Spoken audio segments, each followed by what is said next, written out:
ತಮಿಳುನಾಡಲ್ಲಿ ವಿಜಯ್ ಪಟ್ಟಾಭಿಷೇಕ ಆಗೋದಕ್ಕೆ ಇನ್ನೊಂದು ದಿನ 24 ಗಂಟೆಗಿಂತ ಕಡಿಮೆ ಅವಧಿ ಬಾಕಿ ಉಳಿತಾ ಇದೆ. ಈ ಬೆನ್ನಲ್ಲೇ ವಿಜಯ್ ಜೊತೆಯಾಗಿ ಹೆಜ್ಜೆ ಇಡೋರು ಯಾರು ಅಂತ ಕೇಳಿದ್ರೆ ಕಾಂಗ್ರೆಸ್ನವರು ಮುಂಚೂಣಿಯಲ್ಲಿ ಕಾಣಿಸ್ತಾ ಇದ್ದಾರೆ.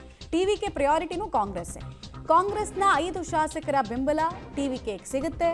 ಆದರೆ ಕಂಡೀಷನ್ ಸಪ್ಲೈ ಅಂತ ಕಾಂಗ್ರೆಸ್ನವರು ಹೇಳಿದ್ದಾರೆ.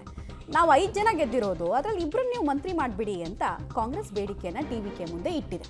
ಇವತ್ತು ಮಧ್ಯಾಹ್ನ ಗವರ್ನರ್ ಭೇಟಿಗೆ ಸಮಯ ಕೂಡ ನಿಗದಿ ಆಗ್ತಾ ಇದೆ ಅನ್ನೋದರ ಮಾಹಿತಿ ಸಿಗ್ತಾ ಇದೆ. ಸರ್ಕಾರ ರಚನೆ ಮಾಡೋದಕ್ಕೆ ಹಕ್ಕನ್ನ ಜನನಾಯಕನ್ ಮಂಡಿಸಲಿದ್ದಾರೆ.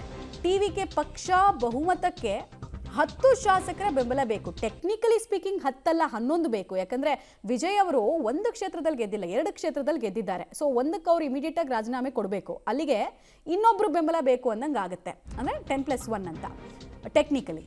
ಟಿವಿಕೆಗೆ ಬೆಂಬಲವನ್ನು ಕಾಂಗ್ರೆಸ್ ಕೊಟ್ಟಿದೆ. 5 ಜನ ಶಾಸಕರು ಇವ್ರ ಕಡೆಯಿಂದ ಹೋಗ್ತಿದ್ದಾರೆ.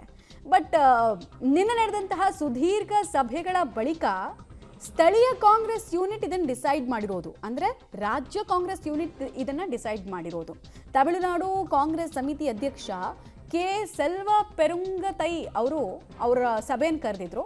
ಅವರ ನೇತೃತ್ವದಲ್ಲಿ ನಡೆದಂತಹ ಸಭೆಯಲ್ಲಿ ಆಯ್ತು ನಾವು ಸಪೋರ್ಟ್ ಕೊಡ್ತೀವಿ ಅಂತ ಹೇಳಿದ್ದಾರೆ. ನಾವು ಯಾಕೆ ಇದನ್ನು ಸ್ಟ್ರೆಸ್ ಮಾಡ್ತಿದ್ದೀವಿ ಸ್ಥಳೀಯ ಕಾಂಗ್ರೆಸ್ ಯೂನಿಟ್ ಅಂತ ಹೇಳಿದ್ರೆ, ಈ ಥರ ಎಕ್ಸ್ಟ್ರಾರ್ಡಿನರಿ ಸಂದರ್ಭದಲ್ಲಿ ಸಾಮಾನ್ಯವಾಗಿ ಡಿಸಿಷನ್ ಮೇಕರ್ ಯಾರು ಕೇಳಿದ್ರೆ AICC. For the first time AICC ನೀವೇ ಡಿಸೈಡ್ ಮಾಡ್ಕೊಳ್ರಪ್ಪ ಅಂತ ಸ್ಥಳೀಯ ಕಾಂಗ್ರೆಸ್ ಯೂನಿಟ್ಗೆ ಜವಾಬ್ದಾರಿಯನ್ನು ವಹಿಸಿರೋದು. ಹೀಗಾಗಿ ಕುತೂಹಲ ಇದೆ, ಇದನ್ನು ರಾಷ್ಟ್ರ ಮಟ್ಟದಲ್ಲಿ ಬೇರೆ ಪಾರ್ಟ್ನರ್ಸ್ ಹೆಂಗೆ ನೋಡ್ತಾರೆ ಕಾಂಗ್ರೆಸ್ಸನ್ನು ಅಂತ.